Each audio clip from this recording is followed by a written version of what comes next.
जय श्री कृष्णा। प्रिय दर्शकों, आप सभी का स्वागत है हमारे इस YouTube चैनल पर। दर्शकों, जिंदगी में कई बार आप लोगों को ऐसा लगता होगा कि काश उस समय पर हम ये काम नहीं करते या काश उस समय पर ये काम कर लेते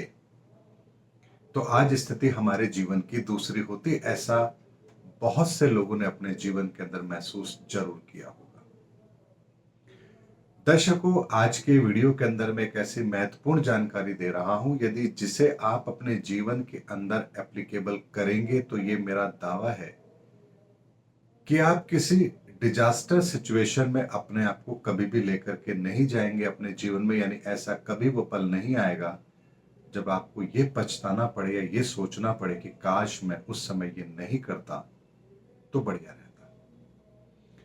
दर्शकों, तीन चीजें जिंदगी के अंदर हमेशा याद रखना, या ये तीन गलतियां कभी भी मत करना अपनी जिंदगी के अंदर। वो कौन सी तीन गलतियां हैं जिसे आपको नहीं करनी है, या यूं समझिए, इसका दूसरा रूप भी आप ले सकते हैं कि उन तीन काम को करने से पहले हमें क्या करना चाहिए ताकि हमें नकारात्मक परिणाम नहीं मिले। इन्हीं दोनों का कॉम्बिनेशन मैं आज आपको इस वीडियो में दे रहा हूं। सबसे पहली गलती दर्शकों, अक्सर जो लोग कर लिया करते हैं वो ये, मकान खरीदते समय या मकान बदलते समय, यानी कि जिस मकान में आप रह रहे हैं, किराए के मकान में आप रह रहे हैं, तो कई बार ऐसा होता है कि आप मकान को चेंज करते हैं। आप एक मकान खाली करके दूसरे मकान में शिफ्ट होते हैं। एक तो ये समय, और एक दूसरा होता है जब आप कोई मकान खरीदते हैं अपने रहने के लिए, इन्वेस्टमेंट के लिए प्रॉपर्टी खरीद रहे हैं, वो एक अलग विषय है, उस पर भी बात करेंगे। लेकिन जब आप अपने रहने के लिए मकान खरीदते हैं, उस समय पर किराए का मकान है उसको बदलते समय, या कोई इन्वेस्टमेंट में प्रॉपर्टी आप खरीद रहे हैं, यानी कि कोई ऐसा इन्वेस्टमेंट जो प्रॉपर्टी के अंदर आप करने जा रहे हैं, और उसमें यदि आप लोन ले रहे हैं या अपनी जमा पूंजी लगा रहे हैं, दोनों सूरत के अंदर आपको एक बात का ध्यान रखना है। आपकी कुंडली के अंदर यदि उस समय पर, जिस समय पर आप एक काम कर रहे हैं, तीनों में से एक भी काम कर रहे हैं, अगर किसी भी मारक ग्रहों की दशा,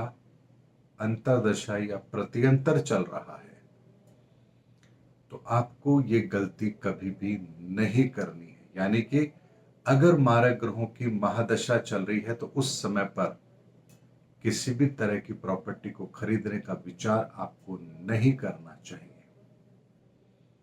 अगर उसमें अंतरदशा आपको फेवरेबल है, जो आपको संपत्ति दिलाने की ताकत रखती है, तो पर्टिकुलर उस टाइम फ्रेम के अंदर ही आपको उस संपत्ति की डील कंप्लीट करनी लेनी चाहिए, या उस मकान को बदलने की जो प्रक्रिया है उसको पूरा कर लेना चाहिए। अगर इन शॉर्ट आपको ये बात कहूं तो आप ये समझिए कि जब भी आप कोई प्रॉपर्टी से संबंधित लेन देन करते हैं, अपने रहने के लिए कोई प्रॉपर्टी खरीदते हैं या अपना मकान बदलते हैं, उस समय ग्रहों की दशाओं को जरूर चेक कर लीजिए कि ये समय आपके लिए, इस काम के लिए ठीक है या नहीं है। अगर आपका समय ठीक होगा तो आप उस समय पर ऐसी प्रॉपर्टी खरीदेंगे या ऐसी प्रॉपर्टी में मूव करेंगे जो आपकी जिंदगी के अंदर आपको बहुत अच्छे रिजल्ट देगी, या यूं कह लीजिए कि वो प्रॉपर्टी आपको फलित होगी, वो फलेगी, आपको अच्छे रिजल्ट देगी। उसमें कोई वास्तु दोष भी नहीं होगा, क्योंकि वो प्रॉपर्टी जो आपके पास आ रही है वो शुभ ग्रह आपको दिला रहे हैं। लेकिन यदि मान लीजिए आप कोई प्रॉपर्टी ऐसी खरीद रहे हैं जो अशुभ ग्रहों के योग में बन रही है, आ रही है, या आप मूव कर रहे हैं, तो दर्शकों, ऐसी प्रॉपर्टी जब भी आपके पास आएगी या आप मूव करेंगे किसी घर में, तो आपको उस मकान में उस ग्रह से संबंधित, जिस ग्रह की अंतरदशा, प्रत्यंतर या महादशा में आप उस प्रॉपर्टी के अंदर जा रहे हैं या खरीद रहे हैं या मूव कर रहे हैं, तो उसमें उसी ग्रहों से संबंधित वास्तु दोष जरूर होगा, और आपको उन ग्रहों से संबंधित परेशानी अपने जीवन के अंदर बहुत लंबे समय तक फेस करनी पड़ेगी। या यूं कह लीजिए कि जब तक आप उस प्रॉपर्टी में रहेंगे, उन परेशानियों से ग्रसित रहेंगे, चाहे फिर बाद में आपका समय ठीक ही क्यों ना हो जाए, लेकिन उस स्थायी प्रॉपर्टी का नकारात्मक प्रभाव आपके ऊपर जरूर पड़ेगा। मैंने ऐसा बहुत बार देखा है कि जब कोई व्यक्ति नई नई प्रॉपर्टी लेता है और उसमें जाते ही उनके साथ परेशानियां शुरू होती है।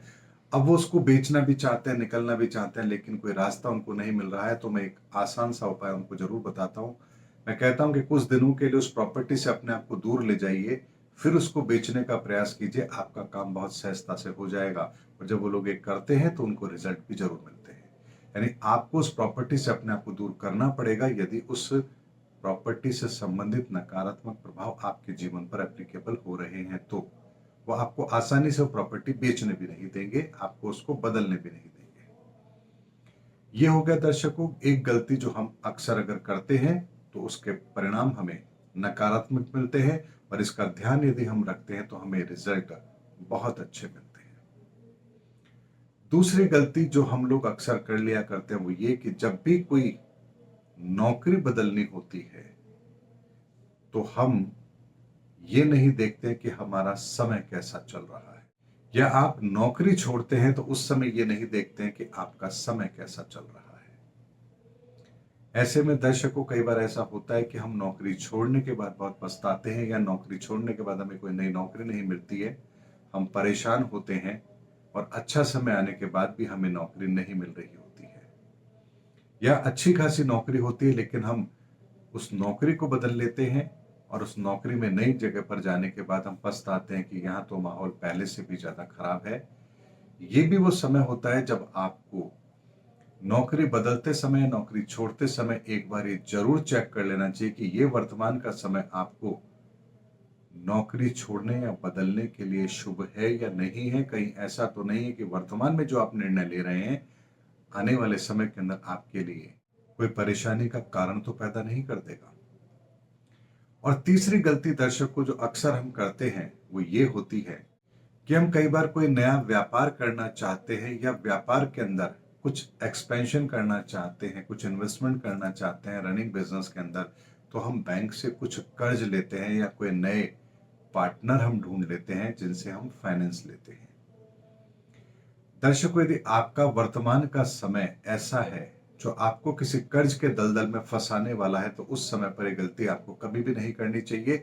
यदि वर्तमान का समय आपके ग्रह नक्षत्रों के आधार पर आपके व्यापार में वृद्धि के लिए है, या जो कर्ज आप ले रहे हैं वो आपकी सुविधा के लिए होगा, तभी आपको ये करना चाहिए। वरना अक्सर ऐसा होता है कि कर्ज तो बहुत सहजता से मिल रहा होता है, लेकिन थोड़े समय के बाद वही कर्ज हमारे लिए जी का जंजाल बन जाता है, और हम उस कर्ज के दलदल में फंसते चले जाते हैं। या कोई नया व्यापार हम शुरू करते हैं, व्यापार शुरू करने के बाद वो चलता नहीं है, और हम बहुत बड़े कर्ज के बोझ तले दब जाते हैं, क्योंकि जिस समय पर हम ये काम कर रहे हैं वो समय हमें किस तरह के परिणाम दिलाने वाला है, इस बात का बिना आकलन किए यदि हम ये काम कर रहे हैं तो नकारात्मक परिणाम हमें जरूर देखने को मिलेंगे।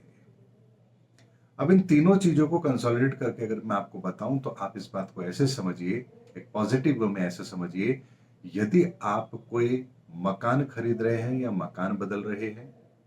या प्रॉपर्टी में कोई इन्वेस्ट कर रहे हैं, यदि आप नौकरी छोड़ रहे हैं या नौकरी बदल रहे हैं,